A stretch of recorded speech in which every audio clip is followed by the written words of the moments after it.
இந்த பரபவ ஆண்டு சுக்கிர பகவான் சூரியனை விட்டு ஒரு 40 டிகிரி 43 டிகிரி என்று தொலைவில் சென்று கொண்டிருக்கிறார். சித்திரை மாதம் முதல சூரியனுக்கும் சுக்கிரனுக்கும் நீண்ட இடைவெளி. இது என்ன பண்ணுது அப்படின்னா, தமிழ்நாட்டில் பெரும்பாலும் மழை இல்லை.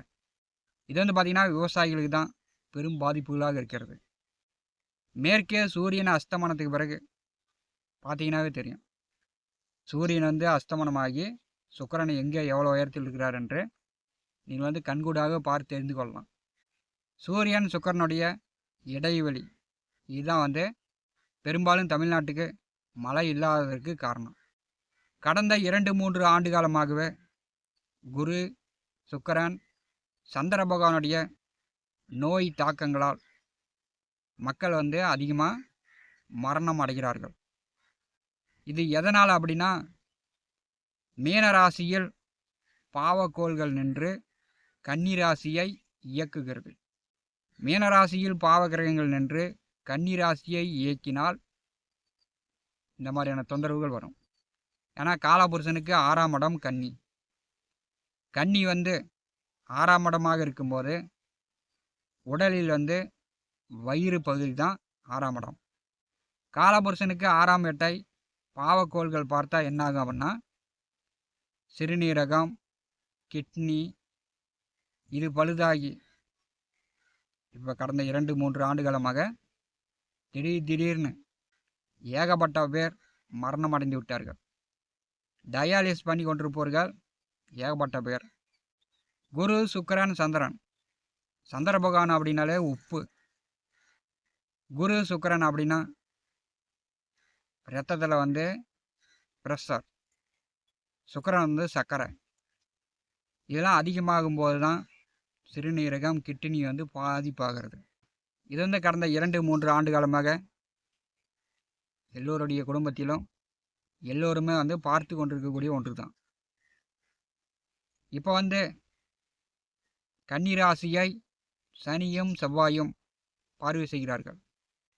மேசராசி அசுவினி நட்சத்திரத்தை சனி பகவான் கடக்கும் வரை பெரும்பாலும் இந்த மாதிரியான பிரச்சனைகள் மக்களுக்கு வயிறு சார்ந்த பிரச்சனைகள் கூடுதலாக வரும். சனியும் செவ்வாயும் கன்னிராசியில் நேசமாகக்கூடிய சுக்கிர பகவானை பார்வை செய்யும்போது பார்த்தீங்கன்னா பெண்களுடைய ஆரோக்கியத்திலும் பெண்களுக்கு பாதுகாப்போ ஆண்கள் தான் தர வேண்டும். இப்போ நடப்பு இதுதான். கடந்த கால நடப்பு வயிறு சார்ந்து சிறுநீரகம், கிட்னி சார்ந்து வியாதி அடுத்தடுத்த மரணங்களை பெரும்பாலும் பார்த்திருக்கிறோம். இப்போ கன்னி சுக்கிரனை செவ்வாயும் சனியும் பார்வை செய்யும்போது பெண்களுக்கு பாதுகாப்பு தர வேண்டும். அவரவர் உண்மையாக ஒழுக்கமாக இருந்தாலே பிரச்சனை இல்லை, குற்றங்கள் நடக்காது. இதை எல்லோருமே மனதில் நிறுத்துங்க. அப்புறமேட்டி ஜோதிட பலன்கள் பார்க்கலாம். சுக்கிரன் நேசமாக செல்லும்போது ப்ரெஷர், சர்க்கரை, கிட்னி பழுதானவர்கள், தினந்தோறும் மருந்து மாத்திரை சாப்பிடக்கூடியவர்கள் மருந்து மாத்திரை தொடர்ந்து சாப்பிடுங்க. உடல் ஆரோக்கியத்தில் கவனம் எடுத்துக்கொள்ளுங்கள். கன்னிராசியை சனியும் செவ்வாயும் பார்வை செய்கிறார்கள்.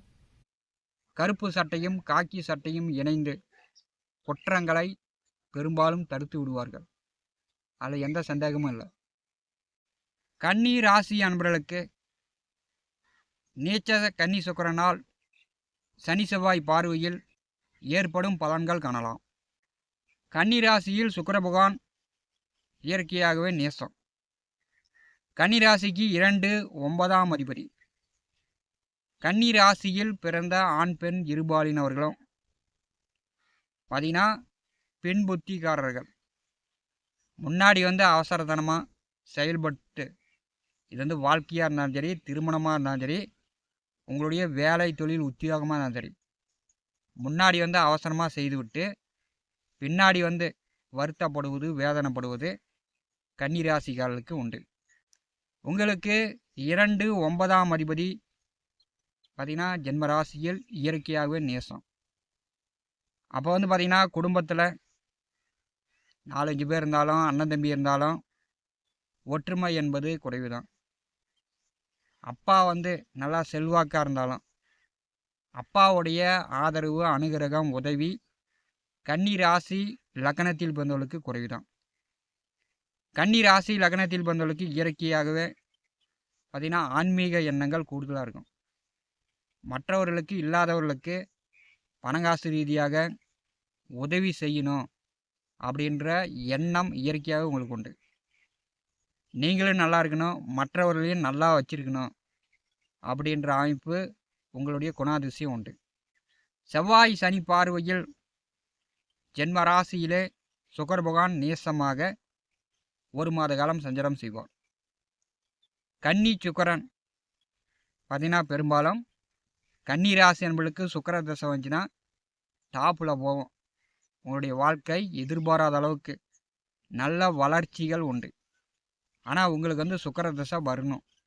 சுக்கிர தசை வரலன்னா கன்னி ராசி என்பர்கள், கன்னி லக்னத்தில் பிறந்தவர்கள் வாழ்க்கையில் சாமியாரா சந்நியாசமாக திருமணம் ஆகாமல், குடும்ப ஒற்றுமை இல்லாமல், அப்பாவிடம் சாபம் வாங்கி உங்கள் வாழ்க்கையில் பிரச்சனையை சந்தித்துட்டு பொது சேவையில் நீங்கள் வந்து செல்லக்கூடிய அமைப்பை ஏற்படுத்தி விடும். உங்களுக்கு வந்து சுக்கிர தசை வந்துச்சுன்னா, கன்னி லக்னமாக இருந்து ஒரு 30 வயதுக்கு மேலே சுக்கிர தசை வந்துச்சுன்னா மிகப்பெரிய அதிர்ஷ்டம், எதிர்பாராத வளர்ச்சி, பணம் காசு, வண்டி வாகனம், மாடி வீடு இப்படிலாம் வந்து கட்டி நீங்கள் வந்து வாழ்ந்து விடலாம். அடுத்த 1 மாத காலம் சனி செவ்வாய் பார்வையில் சுக்கிரன் ஜென்ம ராசியில் இருக்கும்போது உங்கள் அப்பாவிடம் ஒரு சிலருக்கு கருத்து வேறுபாடு ஏற்படும். அப்பாவிடம் சாபம் வாங்காமல் பார்த்துங்க. நாசமாக போ, உருப்பிடாமல் போ அப்படின்னு உங்களை உங்கள் அப்பா சாபம் விடக்கூடிய அமைப்பு உண்டு. ஏன்னா உங்கள் ராசியில் 9ஆம் அதிபதி நேசம். இப்போ இந்த நேசமான காலகட்டத்தில் உங்களுக்கு 8ஆம் அதிபதி செவ்வாய் பார்வை செய்கிறார். இப்போ வந்து பார்த்திங்கன்னா ஆன்மீக பயணங்கள் ஏற்படும்.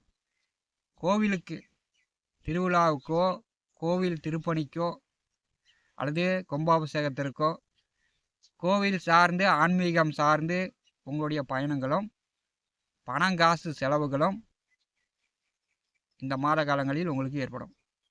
2 9ஆம் அதிபதி ஜென்ம ராசியிலே நேசமாக சனி பகவான் பார்வையில் இருக்கும்போது குலதெய்வ அருள் பரிபூர்ணமாக கிடைக்கும். இறந்த முன்னோர்கள் பெரியோர்களுடைய அருளாசி முழுமையாக கிடைக்கும். கன்னிராசி நண்பர்கள் பயன்படுத்திக்கலாம். அதாவது இறந்தவர்களுக்கு தர்ப்பணம் திதி கொடுக்கணும் அப்படின்னா நீங்கள் வந்து இந்த காலகட்டத்தை பயன்படுத்திக்கலாம். குலதெய்வ வழிபாடு செய்யணும், குலதெய்வம் கோயிலுக்கு போகணும், இன்னும் குலதெய்வம் கோயிலுக்கே போகல அப்படின்னா இந்த காலகட்டத்தை நீங்கள் பயன்படுத்திக்கலாம். ஏன்னா உங்களுக்கு 5ஆம் அதிபதி தான் சனி பகவான். 5ஆம் அதிபதியும் 9ஆம் அதிபதியும் பார்வை செய்யக்கூடிய ஒரு அமைப்பு. சுக்கிரன் நேசம், சனி பகவான் வந்து வக்கரம். இப்போ ஒரு கிரகம் வக்கரம், ஒரு கிரகம் நேசம். 5ஆம் அதிபதியும் 9ஆம் அதிபதியும் பலம் குறைந்து தான் காணப்படுகிறார்கள். செவ்வாய் வந்து மிக பலமாக 10ஆம் வீட்டில் அமர்ந்து கன்னி சுக்கிரனை பார்வை செய்வார். ஜென்மத்திலே ஒரு கிரகம் நேசமாக இருந்துச்சுன்னா கொஞ்சம் பார்த்திங்கன்னா மன குழப்பங்களை ஏற்படுத்தும், மன நிம்மதி இல்லாத தன்மையை ஏற்படுத்தும்.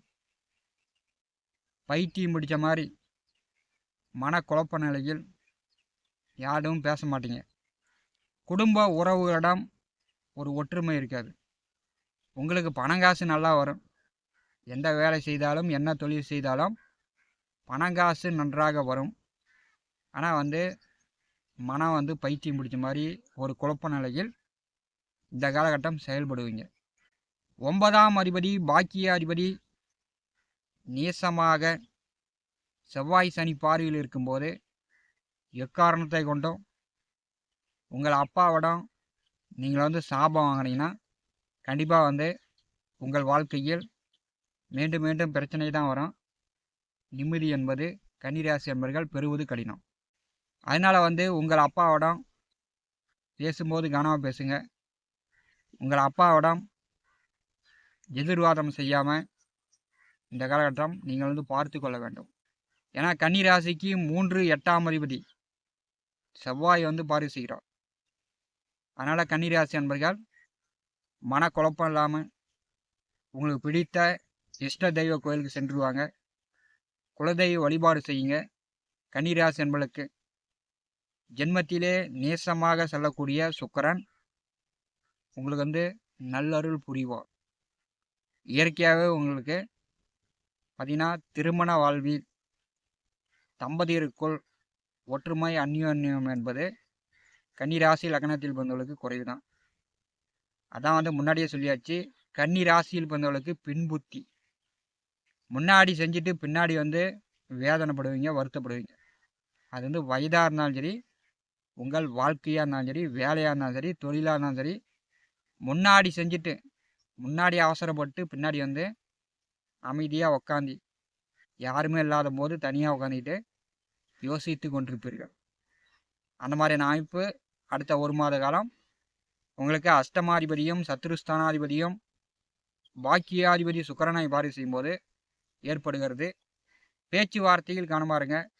யாரிடமும் பணங்காசு கடன் கொடுப்பது வாங்குவதை இந்த காலகட்டத்தில் தவிர்த்து விடுங்க.